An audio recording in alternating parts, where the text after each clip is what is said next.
दादा मी तुम्हाला विनंती करतो की त्या कर्मचाऱ्यांचं म्हणणं आहे की आम्ही मध्ये येऊन बसतो, पण दादांनी आवाज दिला पाहिजे.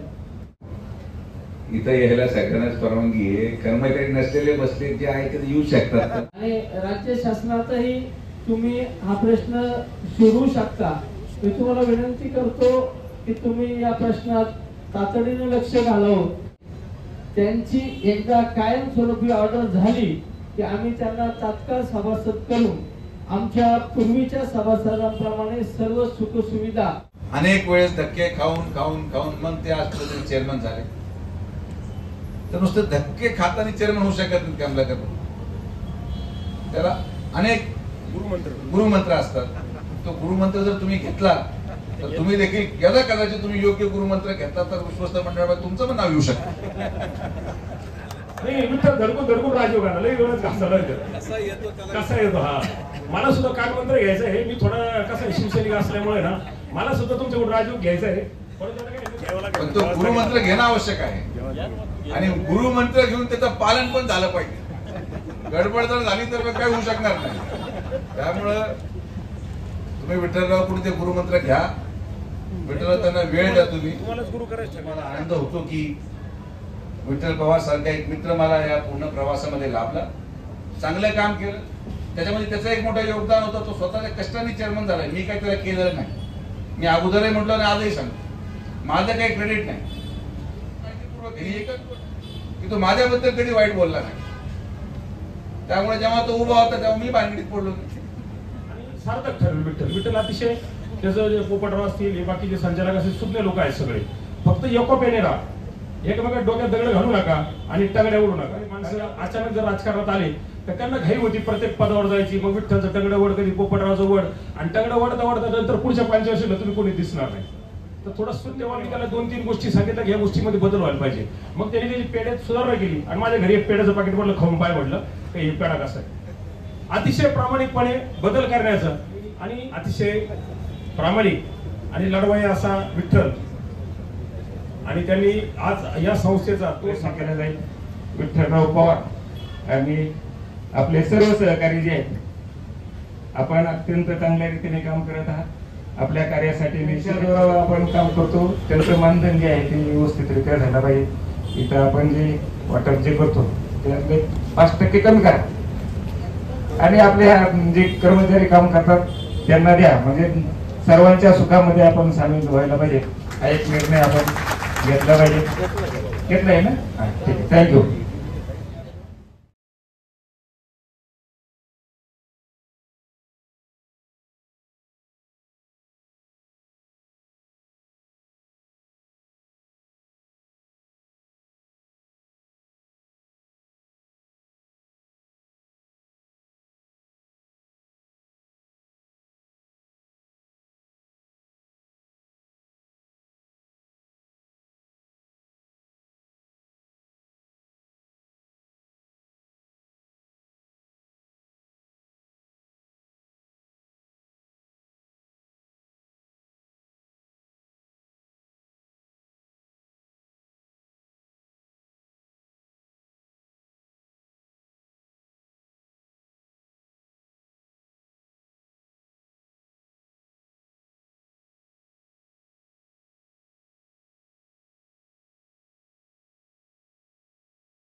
एम्प्लॉईजचे कोऑपरेटिव्ह सोसायटीच्या आज जो कार्यक्रम दिवाळी फराळ वाटप,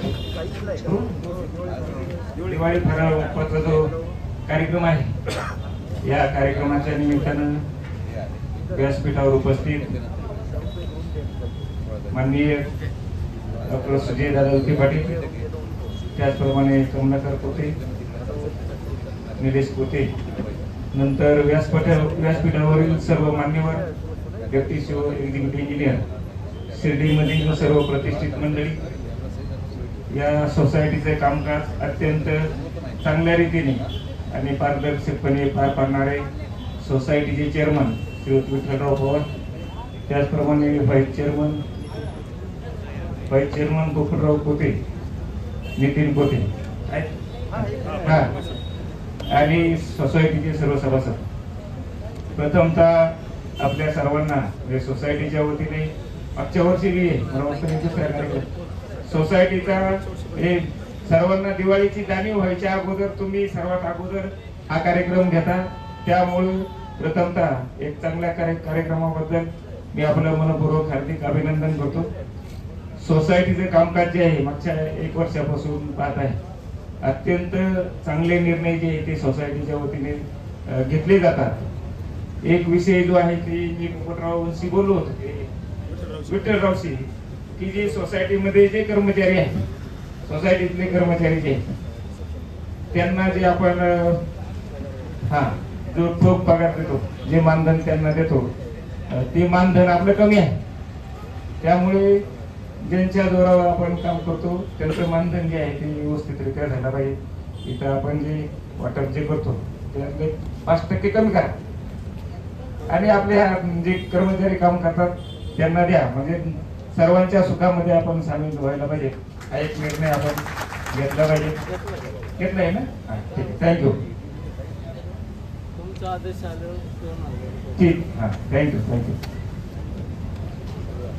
कर्मचाऱ्यांचे प्रश्न जे आहेत तो सोडवण्याचा निश्चितच प्रयत्न जो आहे तो आमच्या तदर्थ समितीकडून केला जातो. बरेचसे प्रश्न जे आहेत ते सोडवण्याचा प्रयत्न केलेला आहे. 598 जे मी कर्मचारी ज्यावेळेस मला भेटतात त्यावेळेस मी त्यांना प्रामाणिकपणे सांगत असतो का तुमचा प्रश्न जे तुम्ही समोर आला का तो माझ्याकडे पेंडिंग आहे आणि तुमच्यामुळे मला खाली पाहावं लागतं. जे तुमचा प्रश्न माझ्या दृष्टीने जे आहे ते सर्वात महत्वाचा आहे आणि तो सोडवण्याचा प्रयत्न जो आहे तो आता ते कोर्टात असल्यामुळं विनंती करून तो सोडवण्याचा प्रयत्न जो आहे तो निश्चितपणे केला जाईल. आर जे आहेत, कर्मचाऱ्यांचे आर जे आहेत ते आता शेवटच्या स्टेजला आहे, म्हणजे मंत्रालय स्तरावर सुद्धा सेक्रेटरी मॅडमच्या स्तरावर सुद्धा छाननी झालेली आहे आणि ते आर एकदा फायनल झाले मग 10-20-30चा जो विषय जो आहे तो सुद्धा कमिटीने मान्यता दिलेली आहे. आर आले का तो विषय सुद्धा जो आहे तो फायनल मंजूर होऊन जाईल. त्याचप्रमाणे आपण जे सांगितलेले होते काही स्किल मध्ये काम करतात परंतु कुशल मध्ये काम करतात, अकुशलचं पेमेंट घेतात, तर त्यांना सुद्धा कुशलचं पेमेंट जे आहे ते देण्यात आलेलं आहे. जे कर्मचारी जे आहेत क्लर्कचं काम करतात परंतु शिपायाचा पगार घेतात त्यांची सुद्धा जे म्हणजे कॉन्ट्रॅक्ट मधले जे आहेत त्यांची सुद्धा परीक्षा घेऊन जे क्लर्कचे काम करतात त्यांना क्लर्कचं पेमेंट जे आहे ते दिलं जाईल. मी या जिल्ह्यातला असलो किंवा कुठलाही असलो तरी जे आहे ज्या कर्मचाऱ्यांच्या जीवावर आमचं काम चालतं त्या कर्मचाऱ्यांना जास्तीत जास्त मदत त्यांच्या सर्व सोयी ज्या आहेत त्या कशा देता येते त्यासाठीचा सर्व प्रयत्न जो आहे तो पहिल्यापासून जे आहे प्रोबेशन पासूनचा सर्व प्रयत्न जो आहे तो केला जातो. प्रयत्न म्हणण्यापेक्षा ती आमची जबाबदारीच असते आणि ती जबाबदारी चांगल्या रीतीने कशी आपल्या कर्मचाऱ्यांना न्याय देता येईल यासाठीचा सर्व प्रयत्न जो आहे तो केला जातो. ते कमलाकर भाऊने सांगितलं ते कोणी दगड मारलं तर ते हा काय मनावर नाही घ्यायचं. आता ती जी आहे ना मला पहिल्यापासूनची सवय इथे फक्त जिल्ह्यातला असल्यामुळं कोणाशी वाद घालायचा नाही असं ठरवून आलेलं आहे. नाही तर मग ते माझ्यावरती मी नंदुरबारला असताना एका पत्रकावर 4 गुन्हे दाखल केले होते. माझ्यावरच पेपर असायचा सारा 6 महिने पेपर माझ्यावरच होता. ते कर्मचाऱ्यांच्या संघटना बी जे ते मी अमरावतीत होतो त्यावेळेस. त्यामुळे शासकीय सेवेमध्ये असताना हे होतच असतं. आपण आपलं काम जे आहे ते करायचं मी आमच्या कर्मचाऱ्यांना नेहमी सांगत असतो. हे काय सोशल मीडियावर आपल्या विरुद्ध काय आलं असेल तर ते मला सांगायचं नाही. ते सांगितलं का आपण डेबिट होतो. त्यामुळे जे चांगलं असेल, जे चांगलं करायचं तेच करायचं. बाकी काय कोण काय म्हणते त्याला काही महत्व नसतं. आपल्या मनाला काय वाटतं, जे योग्य वाटतं ते आपण करायचं. आपल्या मनाच्या समाधानासाठी आपण करत असतो. त्यामुळे ते काय फार मनावर घेत नाही मी. आपलं आपलं काम करत राहायचं. बाबांनी आणि यांनी सेवा करण्याची संधी दिलेली आहे. त्यामुळे जोपर्यंत शासनाची इच्छा आहे तोपर्यंत तिथं राहायचं, तोपर्यंत चांगलं काम करायचं. त्यामुळं कामाच्या बाबतीत काही कॉम्प्रोमाइज नसतं. सर्वांनी जे आहे ते चांगलं काम करायला पाहिजे असाच प्रयत्न असतो. सोशल मीडियाचं 2 दिवस आता समिट झालं. 20 राज्यातले 500 जे सोशल मीडियाचे इन्फ्लुएन्सर जे 20 राज्यातले अनेक इंग्लंड मधून आलेली होती. त्यांचं समिट झालं. त्यांना जे संस्थांचं कामकाज माहिती व्हायला पाहिजे, तिथं आपण काय काय करायला पाहिजे या संदर्भाने समिट झालं. तर ते काम जे आहे अजून बरंच करायचं आहे. काम होत राहील. कर्मचाऱ्यांच्या ज्या अडचणी अजून काही राहिलेल्या आहेत त्या सोडवण्याचा निश्चितपणे प्रयत्न केला जाईल. विठ्ठलराव पवार आणि आपले सर्व सहकारी जे आहेत, आपण अत्यंत चांगल्या रीतीने काम करत आहात. आपल्या कार्यासाठी मी शुभेच्छा देतो. आपल्या सर्वांना दीपावलीच्या शुभेच्छा देतो आणि थांबतो. ओम साईराम. श्री साईबाबा संस्थान एम्प्लॉईज सोसायटीच्या दिवाळी निमित्त भेटवस्तूच्या वाटपाच्या कार्यक्रमासाठी उपस्थित असलेले युवा नेते सुजय जाधव पाटील, व्यासपीठावर सर्व अधिकारी, शिर्डीचे पदाधिकारी व व्यासपीठासमोर उपस्थित सर्व साईबाबा संस्थानचे एम्प्लॉईज सोसायटीचे कर्मचारी बंधूंनो, आजच्या कार्यक्रमासाठी विठ्ठल पवारांनी आमंत्रित केलं.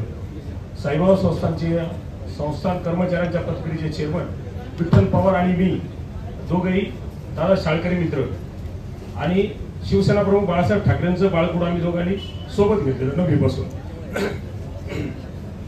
आणि अतिशय प्रामाणिक आणि लढवाई असा विठ्ठल, आणि त्यांनी आज या संस्थेचा तो सातत्याने आम्ही शिवसेनेच्या वतीने अनेक निवडणुका लढवल्या. विठ्ठलने अनेक वेळेस पाठबळ पाहिला परंतु कधी हटला नाही. म्हणजे आम्हाला शिवसेना प्रमुखांनी कायम शिकवलं, रडायचं नाही लढायचं, तसं विठ्ठलचा स्वभाव आहे. त्याबरोबर त्याचं संचालक मंडळ सगळं तरुण आहे. आणि या निवडणूक वैशिष्ट्य दादा आपला पॅनल वेगळा होता, म्हणजे तुम्ही नसाल त्या पॅनलमध्ये मला माहिती, पण आम्ही विठ्ठलच्या विरोधात प्रचारलो होतो. माझे उमेदवार दुसऱ्या समोरच्या पॅनलमध्ये, तो विठ्ठल माझा मित्र होता. आणि एक त्या दिवशी पण मी गोष्ट सांगितली गणपतीमध्ये की विठ्ठल जेव्हा निवडणूक प्रचार सुरू होता, मतदान चालू होतं, मी राजीव ओकोतेंच्या द्वारका हॉटेल समोर उभं होतो, गाडीमध्ये आलो.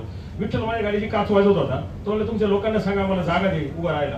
आमचे लोक दोन्ही बाजूने उभे होते. विठ्ठलला जागा होती. विठ्ठल निवांत हिंडत होता इकडे तिकडे, पण विठ्ठल मध्ये आत्मविश्वास होता का आपला पॅनल निवडून येणार आहे. आणि त्याचा पॅनल निवडून आला. माणसं निवडून येतात, निवडणुका जिंकतात, हारतात, तो भाग वेगळा. परंतु जेव्हा आपल्यामध्ये प्रामाणिकपणा असतो, आपण समाजासाठी काहीतरी दिलं पाहिजे, तर विठ्ठलची सातत्याने प्रामाणिक प्रयत्न असतो की आपण संस्थांसाठी काहीतरी केलं पाहिजे, संस्थान कर्मचाऱ्यांसाठी काहीतरी केलं पाहिजे. सातत्याने मी आणि तो बोलत असतो. दादा मी त्याला एक सूचना केली की आपला जो एम्प्लॉईज सोसायटीची वस्तू विकतं, जे पदार्थ विकतं, ते साई भक्त जेव्हा घेतात ते एम्प्लॉईज सोसायटीचा म्हणून घेत नाही, ते साईबाबा संस्थांचा म्हणून घेतात.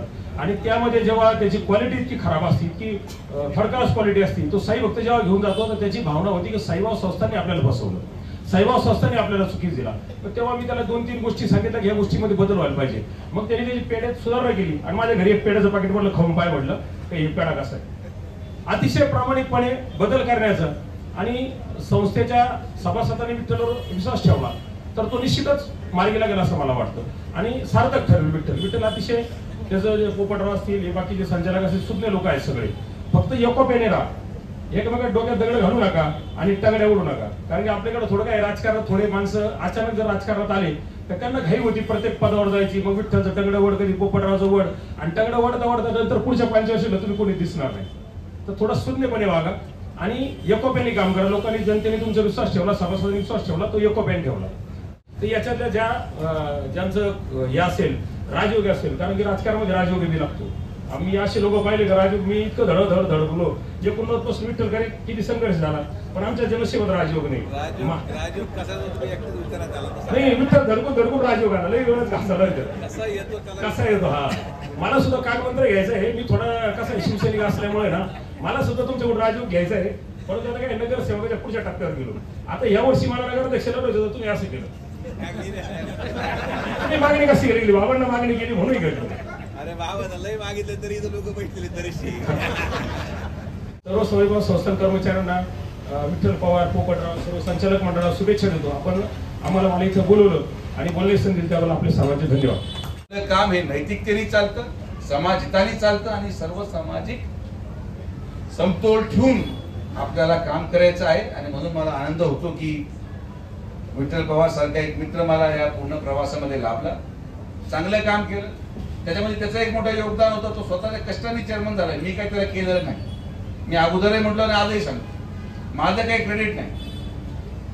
त्यांनी एकच गोष्ट काळजीपूर्वक केली की तो माझ्याबद्दल कधी वाईट बोलला नाही. त्यामुळे जेव्हा तो उभा होता तेव्हा मी भानगडीत पडलो.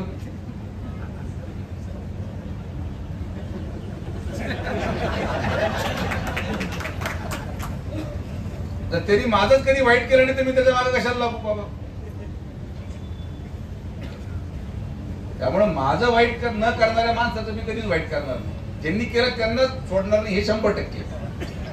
जे माझ्या कधी आडव्यात गेले नाही त्यांच्या आडव्यात मी अजिबात जात नाही. भलेही तरी राजकीय भूमिका विरोधात भूतवा का बसाना, ती त्याच्या पक्षाची भूमिका आहे, ते आम्ही सन्मानाने मान्य करू. त्या बाबतीत कधीच काही आपलं दुमत नाही. असंख्य असे लोक मी तर श्री साई संस्थान एम्प्लॉईज क्रेडिट कोऑपरेटिव्ह सोसायटीच्या निमित्ताने दिवाळी 2025 सालाबाद प्रमाणे भेटीच्या या वाटपाच्या कार्यक्रमाला उपस्थित असलेले संस्थांचे मुख्य कार्यकारी अधिकारी माननीय गाडीलकर साहेब, उपमुख्य कार्यकारी अधिकारी माननीय दराडे साहेब, माननीय दाभाडे साहेब, माननीय आणि मित्रांनो, सर्वप्रथम कार्यक्रमाला थोडासा उशीर झाल्याबद्दल मी आपली सगळ्यांची माफी मागतो. बोलण्यासारखं बरेच काही गोष्टी असतात. विठ्ठलराव जसं कमलाकर भाऊंबरोबर त्यांनी आपलं राजकीय जीवन सुरू केलं, अनेक वेळेस धक्के खाऊन खाऊन खाऊन मग ते आज चेअरमन झाले. तर नुसतं धक्के खाताना चेअरमन होऊ शकत नाही कमलाकर भाऊ. त्याला अनेक गुरुमंत्र असतात. तो गुरुमंत्र जर तुम्ही घेतला तर तुम्ही देखील याला कदाचित तुम्ही योग्य गुरुमंत्र घेतला तर विश्वस्त मंडळामध्ये तुमचं पण नाव येऊ शकतं. पण तो गुरुमंत्र घेणं आवश्यक आहे आणि गुरुमंत्र घेऊन त्याचं पालन पण झालं पाहिजे. गडबड जर झाली तर काही होऊ शकणार नाही. त्यामुळं तुम्ही विठ्ठलराव कुठे ते गुरुमंत्र घ्या. विठ्ठलराव त्यांना वेळ द्या. तुम्ही तुम्हालाच गुरु करायचं ठरलेले आहे. विठ्ठलने जसं तुम्हाला गुरु केलं तसं मला गुरु करायला. विठ्ठलने मला गुरु केलेलं नाही. विठ्ठलने मला मित्र म्हणून वागणूक दिली, मान सन्मान दिला. आम्हाला हे पहा, आम्हाला ना आमच्या विरोधकांकडून पैशाची अपेक्षा आहे ना आमच्या कार्यकर्त्यांकडून पैशाची अपेक्षा आहे. आम्हाला बाबांनी एवढं दिलंय की आम्हाला कमीत कमी पैशाची गरज कोणाकडून पडली नाही. आमचा आणि माझा जाऊ द्या, मी तर कधी मान सन्मानाचा अपेक्षा पण धरत नाही. माझ्या वडिलांचा मान सन्मान ठेवा, सगळे गुरुमंत्र कामी लागतील आणि आपोआप सगळ्यांचे नंबर लागत जातील. राजकारणामध्ये मान सन्मान हा ठेवला गेला पाहिजे. तो विरोधक असू कोणी असू, खालच्या पातळीवर टीका करणं. आणि हे माझ्या सगळ्या शिर्डीकरांच्या वेगळ्या वेगळ्या पक्षाच्या नेत्यांना आव्हान आहे की जे तुम्ही पाठीमागे बोलता तेच पुढे बोला. ज्या दिवशी तुम्ही हे गुरुमंत्र पाळाल तुमच्या सगळ्यांचे विश्वस्त मंडळाला नाव लागतील, हा माझा शब्द आहे. पण पाठीमागे एक बोलायचं, पुढे दिसलं एक बोलायचं, हे बंद झालं पाहिजे. कारण की तुम्ही ज्यांच्याकडे बोलतात तेच रात्री आमच्याकडे येऊन सांगतात तुमच्याबद्दल बोलू राहील. गुप्त चर्चा ही एक त्याला म्हणतो भास आहे शिर्डीमधला. गुप्त ताराभाव काहीच नाहीये. गुप्त काहीच राहू शकत. तुम्ही दोन लोक बसले संध्याकाळी रात्री, तुम्हाला वाटतं आमच्या दोघांची चर्चा गुप्त राहील. दुसऱ्या दिवशी सकाळी शुद्ध आल्यावर पहिला तो फोन लावतो दोघांपैकी एक, काल रात्री जास्त झाली होती, बोलून गेलो, मनावर धरू नका. कारण की त्यालाही माहिती आहे की समोर तर त्याच्याबरोबर बसलो, तो सांगायच्या अगोदर मी सांगून मोकळं झालं म्हणजे मी सुरक्षित राहणार. एवढं तर आपण आपलं वलय कमवलंय की त्या धास्तीमध्ये का होईना माणूस सकाळी शुद्धीवर येऊन योग्य ते खरं बोलून जातो. कारण त्याला माहिती आहे. म्हणून संध्याकाळी बसणाऱ्यांमध्ये जोपर्यंत एकामेकावर विश्वास असेल तोपर्यंत काहीच काही होऊ शकत नाही. तर माझं एवढंच मत आहे की विरोध असेल तर विरोध करा, प्रेम असेल तर प्रेम करा. लोकतांत्रिक प्रक्रिया आहे. सगळेच माझे असले पाहिजे असंही काही नाही. सगळे विरोधात गेले शेवटी बाबांच्या आशीर्वादाने प्रत्येकाची आर्थिक सुबत्ता आहे. प्रत्येकाला वाटतं मी अध्यक्ष झालं पाहिजे, प्रत्येकाला वाटतं मी नगरसेवक झालं पाहिजे. 4 पॅनल करा. मी कधी थांबवले? 5 पॅनल करा. आमची काही कधीही विरोधकाची भूमिका नाही. पण शिर्डी मधलं सगळ्यात मोठं दुर्दैव हे आहे की लोक केलेले उपकार सुद्धा विसरतात. हे सगळ्यात मोठी शोकांतिका. आणि लवकरच तुम्ही गुरुमंत्र घ्या म्हणजे तुमचं यादीवर लवकर नाव लागेल एवढी बाबा त्यांनी प्रार्थना करेल. आणि आपण सर्वजण आलात. सगळ्यांना आमच्या विखे पाटील परिवाराच्या वतीने दिवाळीच्या शुभेच्छा. साईबाबांच्या कृपा आशीर्वादानं दीपावली 2025 निमित्त शिधा वाटपाचा कार्यक्रम दरवर्षीप्रमाणे याही वर्षी संस्थेच्या मार्फत आयोजित करण्यात आलेला आहे. आणि या कार्यक्रमास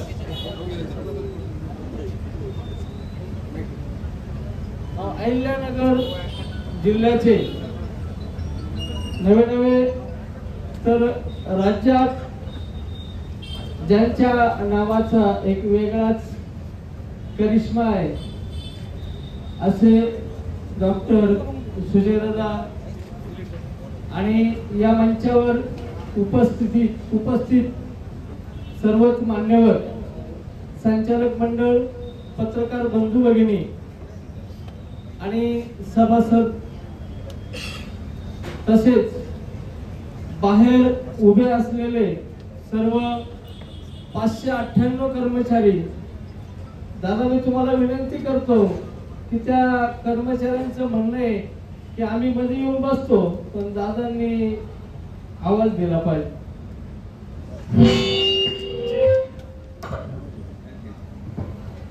इथं यायला सगळ्यांनाच परवानगी आहे. कर्मचारी नसलेले बसले जे आहे ते येऊ शकतात. माझ्या आवाजाची काय तर सगळे आपलेच पोर आहेत. जर कोणी माझ्या आवाजासाठी बाहेर थांबला असेल तर आतमध्ये येऊन जा, काय अडचण नाही बाबा. सगळ्यांचं स्वागत आहे. तुम्ही लवकरच सभासद व्हाल. बाबा त्या प्रार्थना. श्री सच्चिदानंद सद्गुरु साईनाथ महाराज की. आता सगळ्यांना विनंती आहे की या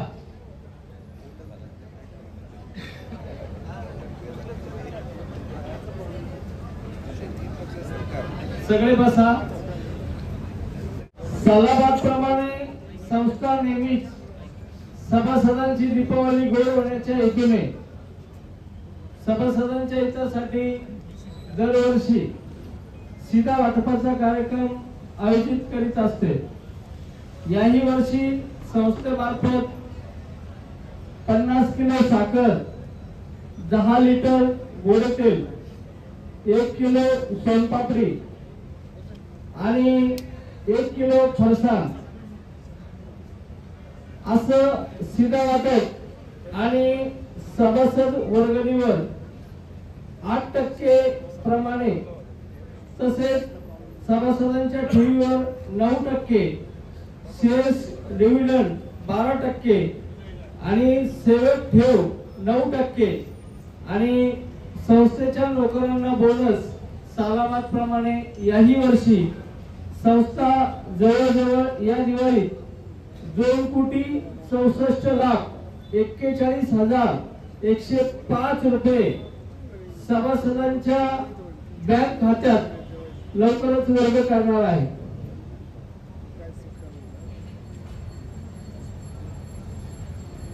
दिवाळी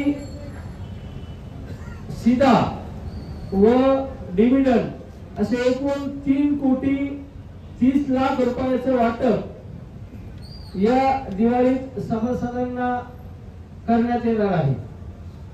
सहकार क्षेत्रात एवढ्या मोठ्या प्रमाणात आणि अहिल्यानगर जिल्ह्यात दादा तुमच्या हस्ते साईबाबा संस्थांच्या कामगारांची दिवाळी ही संस्था सगळ्यात अगोदर करीत आहे आणि सभासदांच्याही खात्यावर रक्कम जमा होणार आहे. तदर्थ समिती, संस्थांचं प्रशासन आणि पालकमंत्री राधाकृष्ण विखे पाटील आणि आपण यांच्या सगळ्यांच्या सहकार्यानं संस्था भरभराटी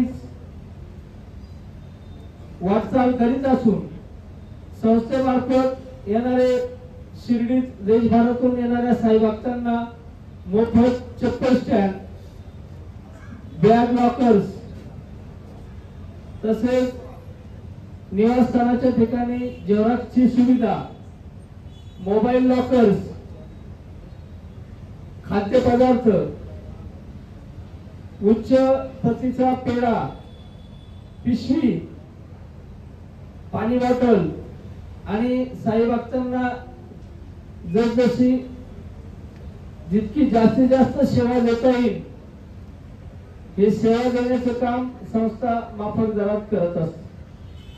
वर्षभराच्या वाटचालीत संस्थेच्या याच वर्षी झालेल्या वार्षिक सर्वसाधारण सभेत या वार्षिक संस्थेचा नफा 5 कोटी इतका झालेला आहे. निश्चित शिर्डीत गर्दीचं प्रमाण कमी झालेलं आहे, परंतु संस्थेच्या कामगारांचा प्रामाणिकपणा, या डिजिटल युगातील गुगल पे, फोन पे ची सुविधा संस्थेने सुरू केली आणि यावर्षी संस्थेचा नफा हा 5 कोटीवर गेला.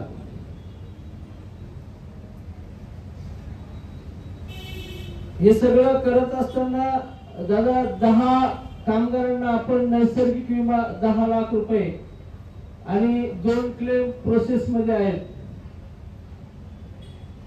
जे दुहेरी हत्याकांड झालं त्यातील शेजूर याचा 20 लाख रुपयाचा विमा यांचा मंजूर झालेला आहे आणि सुभाष जी गोरे यांचा 40 लाख रुपयाचा बँक ऑफ बडोदा यांच्या सॅलरी अकाउंटचा विमा प्रोसेस मध्ये आहे. तोही कार्यक्रम आपण लवकरच घेणार आहोत. निश्चित संस्था चालवत असताना अडीअडचणी येतच असतात आणि नेहमी दादांचं आम्हाला सहकार्य आहे, प्रशासनाचं सहकार्य आहे, सहाय्यक निबंधक साहेब यांचंही सहकार्य आहे. या सगळ्यांच्या सहकार्यातून हा संस्थेचं वाटचाल चालू आहे. निश्चित मी तुम्हाला एक विनंती करणार आहे. मीही 1052 कामगारांमधलाच कामगार आहे आणि जी 598 कामगार होती त्यांचा आमची जशी या संस्थान सेवेमध्ये विषय मार्गी लावण्यात आणि 598चा विषय मार्गी लावण्यात तुमचा सर्वात मोठा वाटा आहे. 16 गुंठ्यात कार्यक्रम झाला. त्याही कामगारांना वाटतं, तेही मला कायम येता जाता विचारत असतात का आम्हाला दिवाळीचं काय. साहजिक आहे, परंतु कायद्याची काही बंधनं आहेत. त्या बंधनात अटकल्यामुळं त्यांनाही दिवाळीची ही भेटवस्तू, त्यांनाही सभासद करणं, ते एकदाचा तिढा तुम्हीच सोडू शकता. आणि ते कोर्टाचं काय आहे, पण त्यांच्या भावना मात्र सगळ्यात तुमच्याकडे आकर्षित झाल्या आहेत. कारण इथल्या कामगाराला स्थैर्य देण्याचं काम तुम्हीच केलं. साई संस्थांमधील जेवढे जेवढे कामगार आहेत या कामगारांच्या चेहऱ्यावरचं हास्य हे तुम्हाला चांगल्या प्रकारे तुम्ही जुगलीत केलं होतं. मध्यंतरी 16 गुंठ्यात कार्यक्रम झाला, ऑर्डर वाटल्या, पुढं कोर्टाच्या फेऱ्यात लाल फितीत बऱ्याच काही संस्थांच्या फाईल अटकल्या गेलेल्या आहेत. प्रशासनही प्रयत्न करतोय, परंतु शासन दरबारी हा विषय सोडवायला नामदार साहेब आणि तुम्ही पुढाकार घेतल्याशिवाय आमच्या कामगारांचा प्रश्न हा मार्गी लागणार नाही. तर मी तुम्हाला हे 498 कामगार राहिले, 598 488 ना, 598 कायम झाले होते. त्यातले काही मयत झाले, काही सेवानिवृत्त झाले. आज 488च राहिले. दादा संस्थांचा आकृतीबंध, बिंदू नामावली, गंभीर स्वरूपाचे प्रश्न प्रलंबित आहे ते शासन दरबारी आहेत. हा विषय इथला नाही, पण तरी सकाळपासून हे जे 488 कामगार आहेत यांच्या इतक्या भावना तीव्र होत्या का त्यांना तुम्हाला भेटायचे. त्यांचं म्हणणं आहे का हा प्रश्न फक्त दादाच मार्गी लावू शकतात आणि तुम्ही जवळजवळ मार्गी लावलेला आहे. तो 16 गुंठ्यात त्याचे सगळे साक्षीदार आहेत आणि राज्य शासनाकडे तुमचं वजन आहे. केंद्रातले गृहमंत्री, सहकार मंत्री, तुम्ही कालचा घेतलेला कार्यक्रम पूर्ण देशामध्ये त्याची चर्चा चालू आहे आणि राज्य शासनातही तुम्ही हा प्रश्न सोडवू शकता. मी तुम्हाला विनंती करतो की तुम्ही या प्रश्नात तातडीने लक्ष घालावं. तेव्हा आमचे हात बांधलेले आहे. सहकाराचे काही नियम आहे. संस्थेच्या बायलॉज प्रमाणे कायम कर्मचाऱ्यालाच सभासद करता येतं. ब वर्ग सभासदासाठी आम्ही प्रस्ताव पाठवला होता, परंतु बायलॉज नुसार ते सहकार खात्याने नामंजूर केला आणि त्यामुळे त्यांना मला सभासद करता आलं नाही. माझ्या संचालक मंडळाची आणि आमची सगळ्यांची तयारी आहे. त्यांची एकदा कायमस्वरूपी ऑर्डर झाली की आम्ही त्यांना तात्काळ सभासद करून आमच्या पूर्वीच्या सभासदांप्रमाणे सर्व सुखसुविधा देण्याचा प्रयत्न 100% करू. हा तुम्हाला मी शब्द देतो. आणि सगळं कामगारांचं काम दादाच करणार.